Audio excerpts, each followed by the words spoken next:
Hey everybody, it's Gigathin.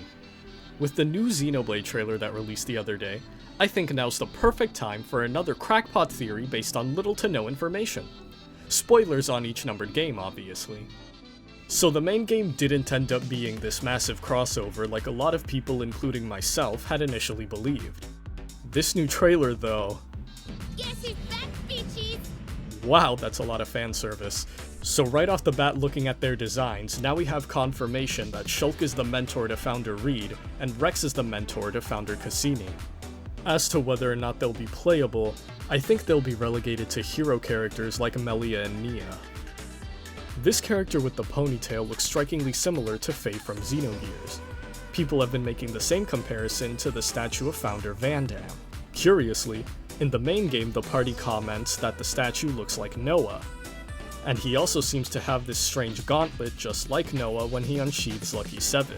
This leads me to believe that he could either be option 1, an ancestor of Noah, or option 2, he's Noah Prime as an adult. As far as I'm aware, the game leaves it ambiguous whether everyone was immediately born into the cycle, or if people had to be killed before they could enter.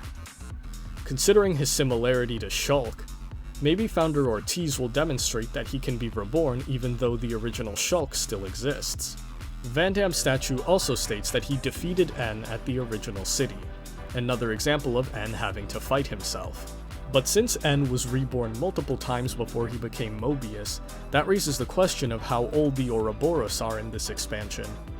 Moving on from that though, I think there's an even bigger question that must be addressed. Will this be a prequel or an epilogue?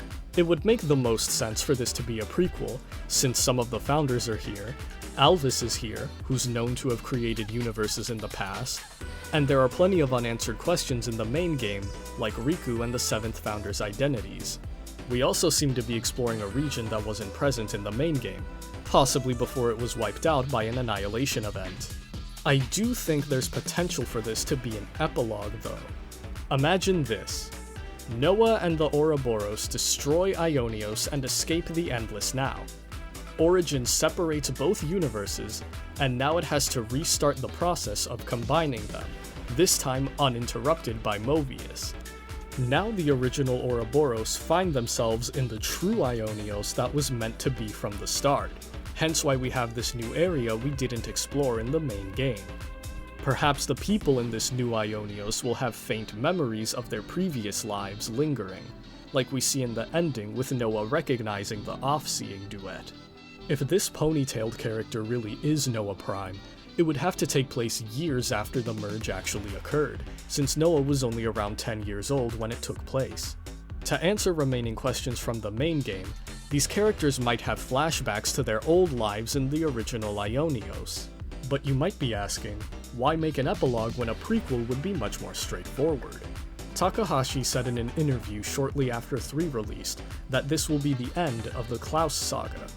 It would make sense for this epilogue to tie things together if that's the case. We get to see what happened to Alvis, and maybe receive information on the Conduit and Fog Beasts finally. In the trailer, Alvis is in front of the rift from Future Connected, so there's a definite link here that will hopefully be addressed.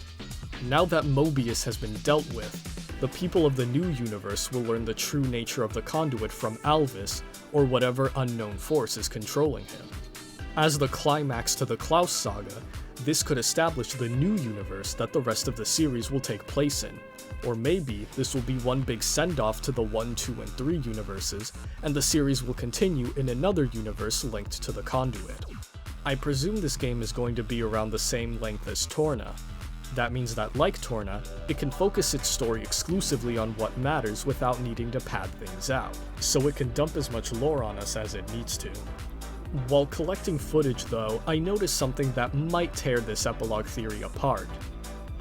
Reed's statue is missing an arm. The inscription states he lost his arm while fighting Mobius. He still has his arm in the trailer, see? Right there. He has 2 of them in fact.